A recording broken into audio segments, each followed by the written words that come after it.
Oi Ross, how you doing? Did you know I never uploaded a video on Halloween? What? Silent Hill Homecoming was released in November of 2017, and 2 years didn't even get an upload in October. We don't talk about 2018. Why are you worried about this now? It's July. I want to be prepared ahead of time. It's only a few months from October and... Wait a goddamn second. And... Fuck October. It's Halloween now. It's Summerween. How in the fuck did you do that? Editing. Ah.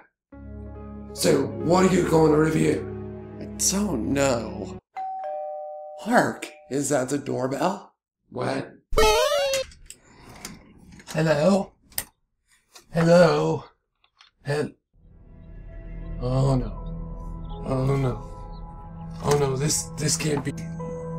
Oh no.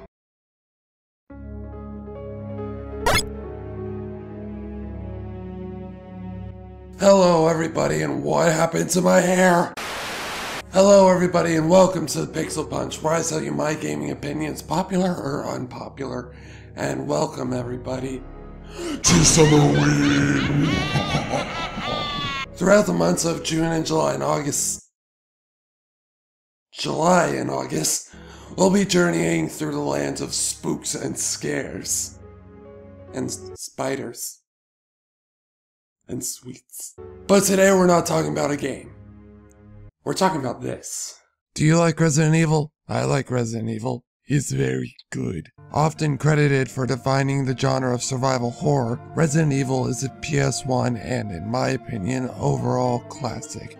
It has its flaws, sure, such as... well... No! Don't go!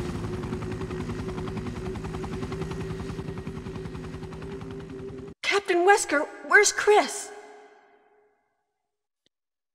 Stop it! Don't open that door! Oh, Barry! That was too close. You were almost a Jill sandwich. You're right. However, Resident Evil still has its utterly terrifying moments. The opening cinematic of a man being rushed and freezing on his eye, yawned a snake poisoning you in the mansion's attic, or eating you alive, that's also scary, and the fucking dogs. It has surprisingly high tension for such a dated game. However, if you want to experience its horror to the full effect, get the HD version of the GameCube remake.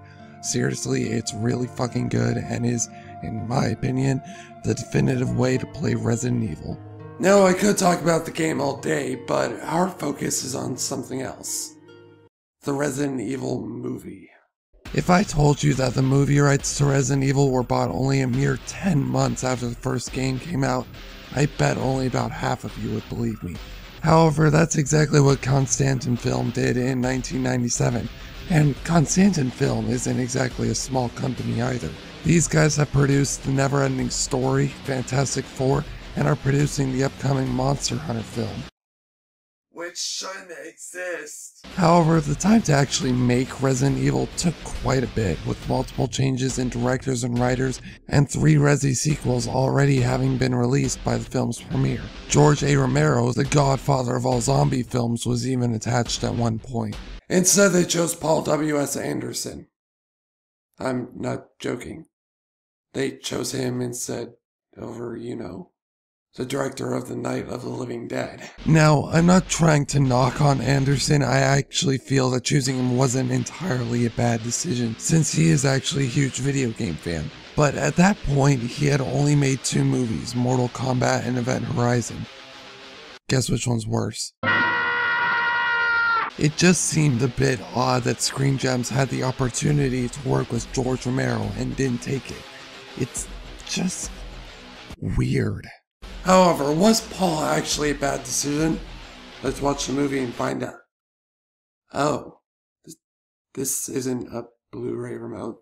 This is a PS4 controller. Supplier of computer technology, medical products, and healthcare. Unknown even to its own employees, its massive profits are generated by... Alright, so far so good. It's pretty faithful and everything with the whole explanation.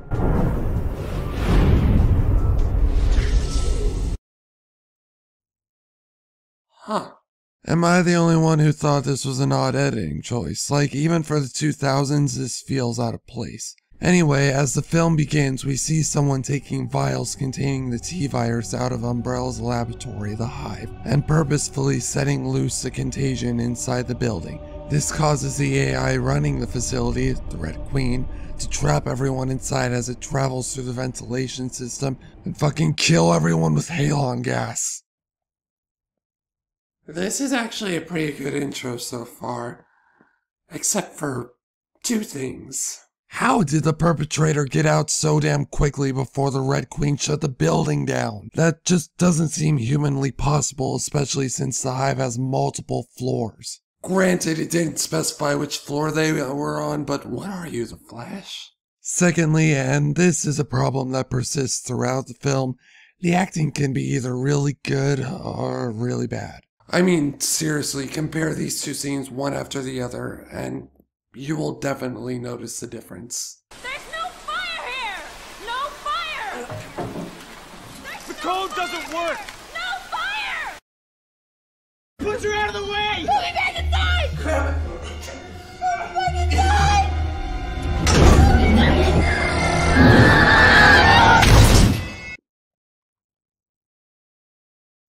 Seriously, that final scene with the elevator has actual tension with it. Indra Ove, you did a job well done. Bravo to you, madame. And now, we move on to the actual story.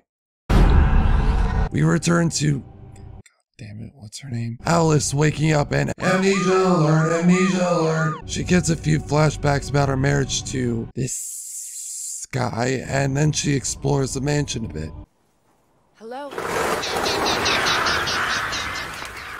I won't lie, there are a lot of cat scares in this film, but there are just so many it works in film's favor. You have to realize that Resident Evil 4 and the Resi 1 remake hadn't been released yet, with RE Remake coming out a week after the movie's release in America. Resident Evil was still known as being a B-horror game that would drop the B sometimes, so its level of cheesiness actually fit the movie quite well.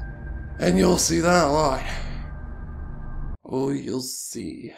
After a bunch of leaves start swarming around Alice, Matt Addison pulls Alice back into the mansion right as special forces come in with some kick-ass music.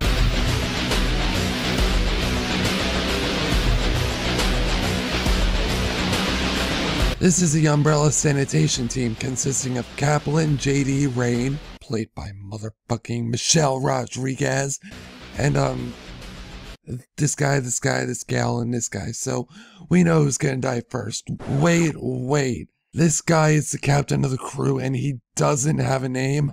Holy fuck. The captain asks Alice to report, leading to a lot of confusion. Also, Rain arresting Matt is the best thing ever. You can't do this!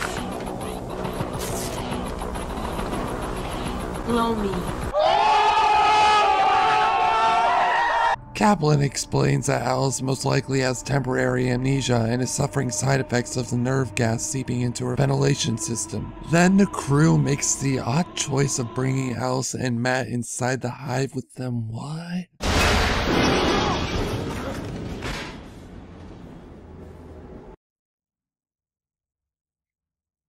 Well, that's not suspicious at all.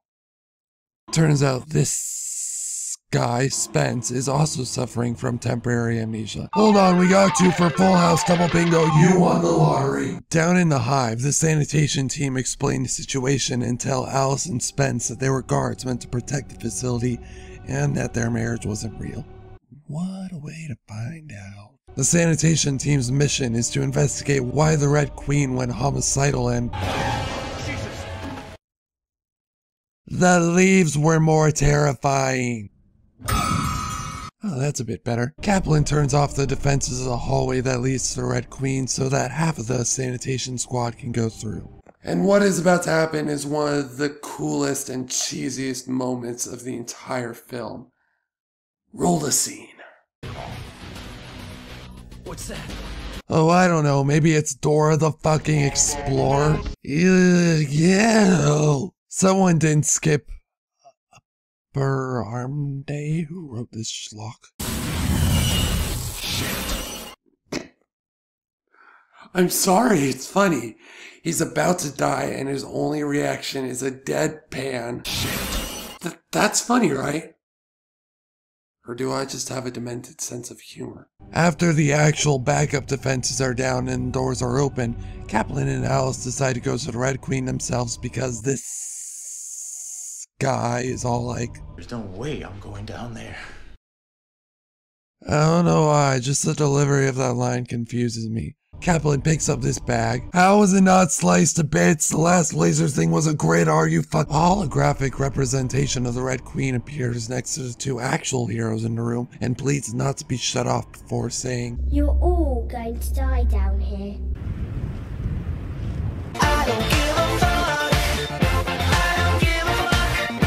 It's okay, we're here to help. honestly, I don't really blame the zombie for this one because, you know, bloody mouth and cloudy eyes always screams, I'm alive.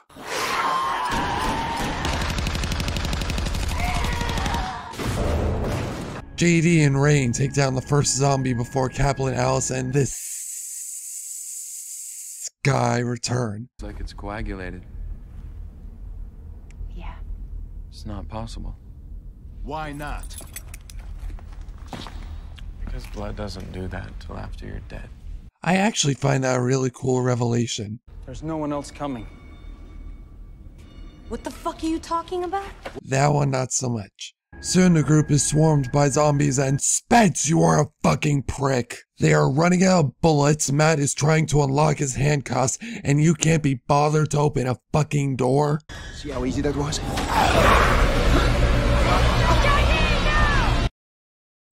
What the fuck, Paul? After defeating the zombies, the group splits up because that's always a good idea. Well, I guess Matt had too high of a poly count and had to despawn. Where are the bodies? Where did they go? Okay, I was actually joking about despawning, but this was a literal Easter egg referencing the disappearing corpses in early Resident Evil games, and it's kinda cute. Meanwhile, Alice comes across the dog kennels Umbrella has and finds a puppy. Oh, that's a bad doggo. Alice then regains her fighting skills when... yeah, that. And has a trailer shot of her kicking a zombie dog. Matt, however, is in the offices where he's looking for something, as well as his sister, Lisa. Found her! After being saved by Alice, Matt reveals he is not in fact a rookie cop, but an environmental activist who's trying to expose Umbrella along with his sister. And Alice remembers that she was Lisa's contact into the hive. Yeah, that's a bit awkward. The two rush to the others, almost becoming filet mignon in the process, and the team realizes they only have an hour left before they are trapped in the hive. So what do you think our brilliant, resourceful heroes are gonna do? Turning her back on. Not my first choice. Surprisingly though, Alice is rather clever about this, instructing Kaplan to create a remote shutdown in case the AI rebels against them. After an explanation about how zombies die in an overly analytical way, Severing the top of the spinal column or massive trauma to the brain are the most effective methods. You mean shoot them in the head? she tells the group about an underground tunnel system. Oh Christ, this was a bad idea! Rain ends up severely wounded after encountering a zombified JD, and Kaplan is also bitten. I will say though, Rain seems a bit too enthused about taunting zombies. You like that, don't you, huh? Huh? You like the way it tastes, don't you? The group moves on to another area while Kaplan sacrifices himself to save the others, leaving us with Alice, Matt, Rain, and this guy. They return to the laboratory halls where Alice starts tripping and then remembers something very important. There's a cure! You're gonna be okay! She leads them to a flooded room where the T-virus and its antivirus were held, and finally tells Matt she was his sister's contact, and he is rightfully a bit pissed about it. Now, what I'm about to show you is the most predictable plot twist yet nonsensical personality twist in a movie I've ever seen.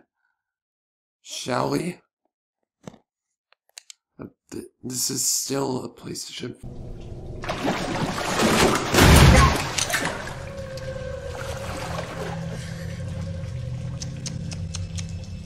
Please. I wouldn't want to shoot you. Might need the bullets. Yep, that is right. This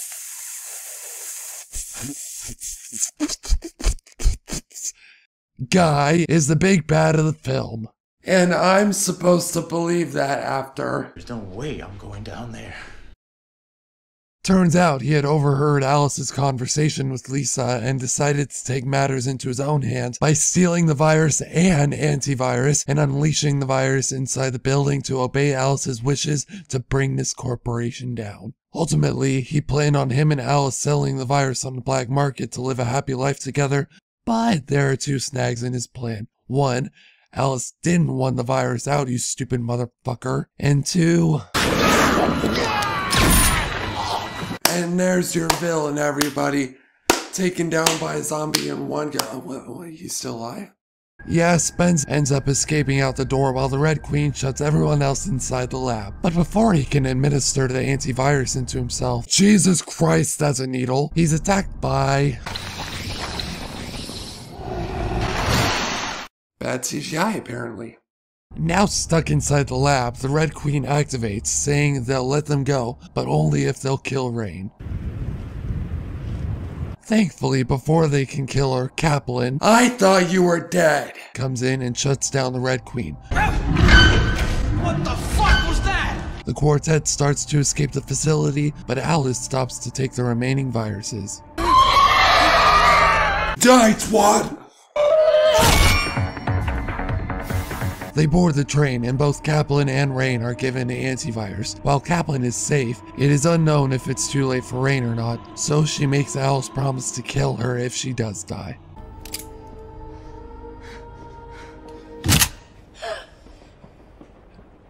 I'm not dead yet. Don't play with my heart like that. However, it seems the train has a stowaway aboard. Well, fuck.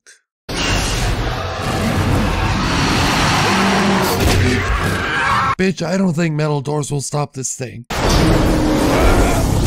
See, my point was already proven. After shooting it a couple times, Matt comes up with the idea of impaling it with metal pipes. But they manage to impale its tongue with a pipe. Oh my god, that is disgusting. And right as Matt is about to open the trap doors... Okay, you know someone's a badass when they can do that as a zombie. Matt's about to die.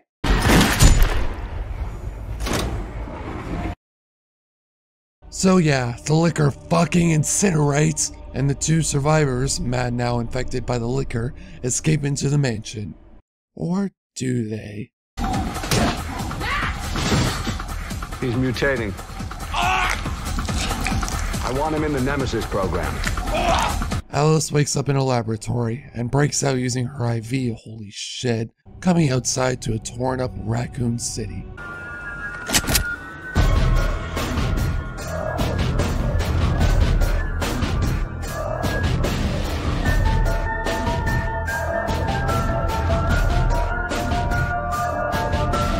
Then the movie ends with one of the most badass credit songs.